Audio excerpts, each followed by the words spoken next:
রাত বাজে 11:30। দেখো ওর বাবা দোকান থেকে চলেও এসছে। আর ও মোটামুটি এরকম টাইম বা 11:45 12টাও বেজে যায়, কোনদিন 10টাও বাজে, ঠিক নেই ওর আসার টাইম, যখন যেরকম বিক্রি হয়। তো দেখো ওর মিষ্টি সোনার জন্য কিন্তু সারপ্রাইজ নিয়ে চলে এসছে, আর ও তাড়াতাড়িও চলে এসছে আজকে মিষ্টি সোনাকে সারপ্রাইজ দেবে তাই।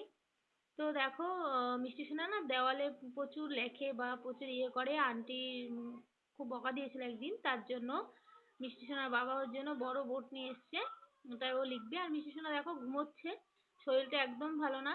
আর এইদিকে দেখো মিষ্টি সোনা একটা ভুতু এঁকেছে, দেখো এঁকে বলছিল আমাকে, মা দেখো আমি ভুতু এঁকেছি। তো মিষ্টি সোনা পড়ে গিয়ে দেখো কি কপাল ফুলে গেছিল, একটু রক্ত বেরিয়েছিল। তো ওর শরীরটা একদমই ভালো না, ওর জ্বর এসেছিল, ঠান্ডা লেগেছে। তো সেরকম আমরা কিছুই করব না। আর ওর নভেম্বরের এই 23 তারিখ মানে আমাদের কাছে এসেছিল মিষ্টি সোনা। তো দেখো এই ওর বাবা বেলুন ফুলিয়ে নিচ্ছে, আর বেলুন না সব ফোলানো যাবে না যেহেতু অনেকটা টাইম হয়ে গেছে। আর বাবা কি বলছে তো সেটাই শোনো তোমরা। মিষ্টি সোনার বাবা মিষ্টি সোনার জন্য মানে ইমোশনাল হয়ে যায়। ওর শরীর খারাপ হলে ও ভীষণ কষ্ট পায়। তো ওকে ডাকছে, দেখো যে মিষ্টি সোনা ওঠো, আমি তোমার জন্য অনেক সারপ্রাইজ এনেছি, তোমার হ্যাপি বার্থডে হবে।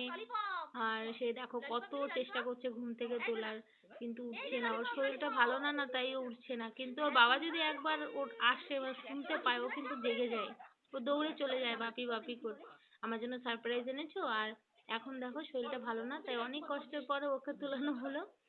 তুলে ও ভীষণ খুশি হয়ে গেল। আর কেক দেখলে তো ও ভীষণ খুশি হয়। তো দেখো কেকটা ওর সামনে দিয়েছি, ও কত খুশি হয়ে গেছে। আর ওর বাবার অনেক স্বপ্ন বা অনেক ইচ্ছে, কিন্তু সেটা পরিস্থিতির কারণে হয়ে ওঠে না, কিন্তু যতটা পারবে অবশ্যই মেয়ের জন্য করবে। এই দেখো দুজনে কাঁদছে আর হ্যাপি বার্থডে বলছে। আর দেখো ও সেই ক্রিমের ফুলটা তুলে নিয়ে ওর বাবাকে আগে খাইয়ে দিল, নিজেও খেয়ে নিল। আর আমরা তো অবাক হয়ে গেছি যে ও সব কিছু শিখে গেছে। আর ওর এই 3 বছরে পড়লো। আর চলো ওর বাবা ওর সাথে কেক কাটছে আর হ্যাপি বার্থডে বলছে। তো ও ভীষণ খুশি হয়ে গেছে। তো দেখো এখন ওর বাবা ওকে খাইয়ে দেবে।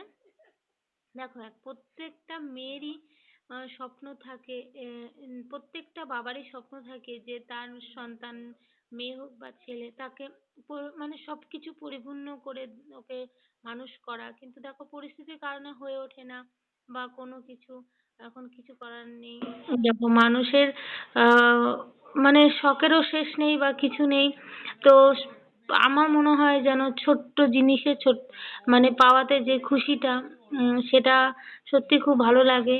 বা মিষ্টি সোনা খুব খুশি হয়েছে, আমরা ছোট ছোট জিনিস পেলে আমরা সত্যি ভীষণ খুশি হয়ে যাই। সেটা বলে বোঝাতে পারবো না। তো দেখো ওর বাবা মিষ্টি সোনাকে ভেবেছিল শরীরটা ভালো থাকলে আমাদের বাড়ির লোক আসবে বা আমরা সেরকম মানে একটা মজা করব, সেটা হয়ে উঠলো না। মিষ্টি সোনার শরীরটা খারাপ, তাই ওকে নিয়ে সামনের দিন যাব ডাক্তারের কাছে, তার জন্য। আর আমি ডাক্তার কাছে গিয়ে আমি বাপের বাড়ি চলেও যাব। আর এই যে বাবা দেখাচ্ছে যে এই বোর্ডটাও লিখবে, এই দেওয়ালে সব এঁকেছিল বলে এই দেখো আন্টি ওরা বকেছিল, তাই ওর বাবার খুব কষ্ট হয়েছিল যে নিজের বাড়ি থাকলে তাহলে আমার মিষ্টি সোনা সারা দেওয়ালে আঁকলেও আমাদের কষ্ট হতো না। কিন্তু সব এটা তো লোকের, তাই ওর বাবা কষ্ট পেয়েছে, তাই ওর জন্য অত বড় বোর্ড নিয়ে এসছে। তাই বলছে যে তোমরা ভালো থাকো, বন্ধুরা বলো সুস্থ থাকো, সেটাই ওর বাবা বলছে। ওকে ওকে তোমরা আশীর্বাদ করো। বাবা সেটাই বলতে চাইছে যে ওকে আশীর্বাদ করো যেন মানুষের মতো মানুষ হয়, যেন অনেক বড় হয়। আরো বলছে এটা ফুল, এটা চকলেট, এগুলো বলছিল।